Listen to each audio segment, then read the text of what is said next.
safely and sustainably. We're in this together and you have a vital part to play. Continue working from home if you can. Avoid public transport to allow those that must use it to do so safely. Walk or cycle to work if you can. We're adding cycleways and widening pavements to help. If you must travel, travel off-peak, especially in the mornings. For those who must use public transport, it is now very different. Follow national social distancing measures of 2 meters wherever possible. Wear a face covering over your nose and mouth and wash your hands before and after travel. Our services are regularly cleaned with hospital-grade antiviral disinfectant for everyone's safety, and we're providing hand sanitizer across the public transport network to help reduce the spread of the virus. Thank you for your help. Search TfL's Restart Plan. To the Mayor of London and TfL, every journey matters. This is LBC with Rachel Johnson. Call 0345 6060 973. Tweet at LBC. Text 84850. Welcome back to our discussion about what I actually find a really difficult conversation, because it can lead to a bit of argy-bargy on the home front, and it's the question of whether the lockdown's been harder on women than on men, because basically what's happened is the stay-home order boomeranged all of us back home, and it sort of restored conventional identities for men and women in a way that we hadn't really seen for a while. Companies were told they didn't have to report gender pay gaps, and poll after poll has shown that women are doing more childcare, housework, homeschooling than men are. And men have done it. I'm sure they all think they've done it, but I'm afraid the science, let's shield behind the science when we say this, it shows that it has been tougher on women. What's it like being a parent in this situation? Call me. And I've had a text from Sam from Abingdon. She says, I've been furloughed as I'm part-time. My part-time colleagues have been furloughed too. Most of women are with my kids all day, every day, whilst my partner works in his office. So what about you? Do you find you're having to take on more childcare than your partner? What do you want from the government? And I want to hear from men. I don't want to just be a woman whinging into my LBC microphone. I want to hear whether you men think it's a bit unfair what's happened, that women are more likely to be furloughed, that women are more likely to lose their jobs, that women work disproportionately in the sectors that COVID is reducing during the pandemic, like leisure, hospitality and tourism. Do you find you're having to take on more childcare than your partner? And what do you want from the government? 0345 Let's talk to Maria, who's called from Bristol. Good evening, Maria. Good evening, pleased to speak to you. And to you. Thank you for bringing this subject. It's something that is actually quite close to my heart. I'm an emergency services key worker, as is my husband, and I had a little boy in October who's now 7 months, so I'm on maternity leave. A joyous time, yes, however, maternity leave is not being spent travelling to visit daily thousands of parents, and we take care of this as well. Maternity and paternity is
and the economy and the government, because they can't think through every single angle for every single sector. So when Ryan the plumber said everyone's just got to use their common sense, we can't have a handbook for every single jot and tittle of every single industry and every single employer. That must be the guiding star. But I think your point's a really good one. Maria, good to speak to you. Let's go to Dean in North Cheam. Good evening, Dean. Good evening, how are you? Do you think I've been terribly unfair on men? I don't know if you have or not. I think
patches low cloud and a bit cooler in the east with a low of 5 Celsius. Coronavirus UK, an LBC daily podcast with Nick Ferrari. Do you run a 60-mile round trip to test your eyesight? I have on occasions in the past driven with my wife in order to make sure that what's the right way of putting it? I'm staying out. I don't know how you're going to go. This one is going to be fun. Coronavirus UK from LBC. Please subscribe to keep up to date with all the latest news on the pandemic. LBC. Working with government and National Rail, TfL has a plan to help London reopen carefully, safely and sustainably. We're in this together and you have a vital part to play. Continue working from home if you can. Avoid public transport to allow those that must use it to do so safely. Walk or cycle to work if you can, providing cycleways and widening pavements to help. If you must travel, travel off-peak, especially in the mornings. For those who must use public transport, it is now very different. Follow national social distancing measures of 2 metres wherever possible. Wear a face covering over your nose and mouth and wash your hands before and after travel. Our services are regularly cleaned with hospital-grade antiviral disinfectant for everyone's safety, and we're providing hand sanitizer across the public transport network to help reduce the spread of the virus. Thank you for your help. Search TfL's Restart Plan. To the Mayor of London and TfL, every journey matters. When London's top restaurants were busy, they relied on Wood's food service to keep them stocked. But now times have changed. We're busy keeping your family stocked up instead. From everyday groceries, fresh fruit and veg and meats, to award-winning beers, wines and spirits. Order today for delivery tomorrow. No queues, no block delivery slots. Just search Wood's Food Service and set up a guest account.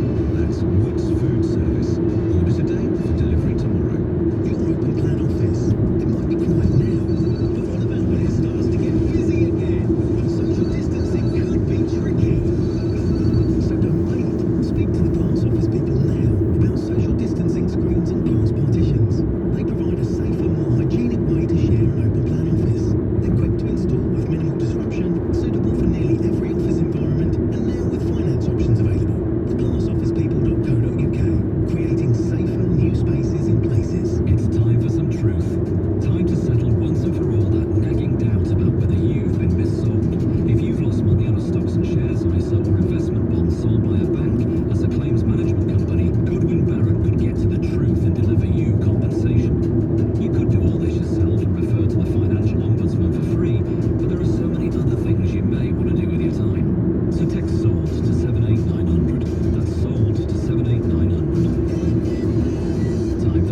supporting childcare, as you know.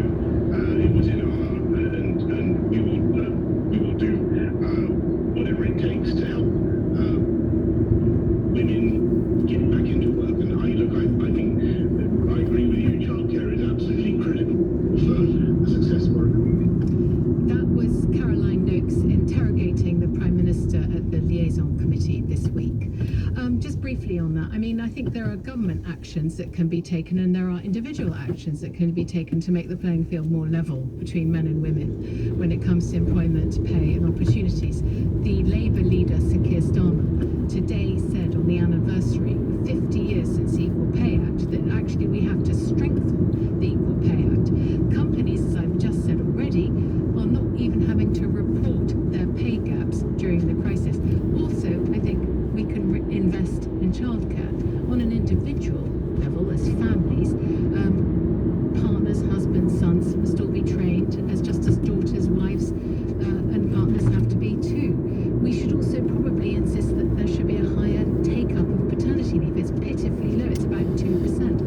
And just on a personal note, I'd like to see men doing things without being asked. Naomi is a working mother of 3 in Twickenham's tweeted, Rachel, it's not women who need support, it's families. Flexible working, better parental leave, nurturing families will create a stronger, harder working society. I agree, Naomi. Let's talk to Jolie, who's called from York.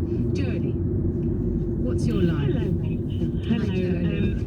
I run an organisation called Pregnant Then Screwed, so we work to protect and support mothers and women who experience Can I hold on? pregnancy and Just maternity. did I hear that right? Pregnant then screwed. I think that's pretty cool. Yeah, it's purposefully provocative. Yeah. It's a play on words. You'd be surprised how many people ask me if I understand how procreation works. Do they say you've got it in the wrong order? Duh. Yeah, I but bet you usually do. men, let's say that, yeah. So, explain to me why you think that the maternity disadvantages women.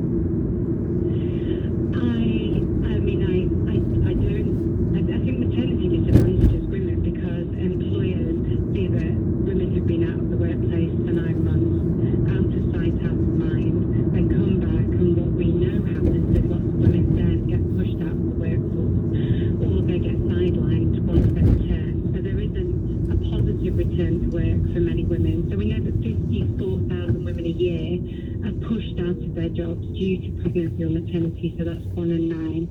And with coronavirus, we expect that to enormously increase.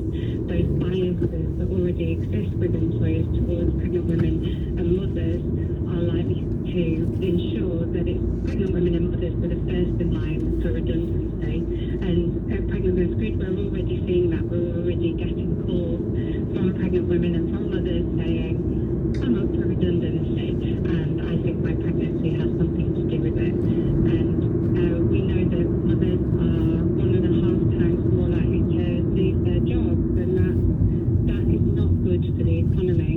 And you talked about Hello, Jolie. which completely unseen and has been for years and years because of underfunding from the government, and they've not done anything to ensure that the childcare sector doesn't collapse. In Ireland and Australia, they've underwritten all the costs of the childcare sector because they understand that its infrastructure is absolutely imperative for childcare sector to survive, otherwise parents can't work. In this country, we haven't done that, and so it is expected that 150,000 childcare places are going to be lost as a result of this pandemic. And in London, the provision for childcare was already only 60%. Okay, well then I must then correct myself because I actually cited your figure of 150,000. I said childcare venues or like, as it were childminders, but it's actually places. So thank you for your correction. 2 things. 1, what's been your experience during the pandemic, and 2, how can we actually prevent via a huge investment in can only a huge investment in childcare prevent women of Britain sort of step-footing their way back to the 1950s in marigolds, as employers will regard this 2008 financial crash as an opportunity to shed workers, and of course the first off the Titanic were the women. There's a few things that we can do. We need mass investment into the childcare sector. What we're seeing at the minute is that obviously before this pandemic, women were doing the majority of the childcare, the majority of the domestic labour. Now that everybody has been in the house for 2.5 months or so, well, apart from Dominic Cummings, of course, that domestic labour has increased enormously, and it's falling on women's shoulders. And so women are only doing 1 hour of uninterrupted work compared to a father's 3 hours of uninterrupted work, and that is going to affect their career. That means they're not going to look as productive. It means they're more likely Did you to leave their job. sorry to interrupt, Jodie, because we've got to move on a bit, but there was evidence that men during lockdown were submitting more academic research papers than women, and women were submitting far fewer because they just didn't have the time to get their heads down. Yeah.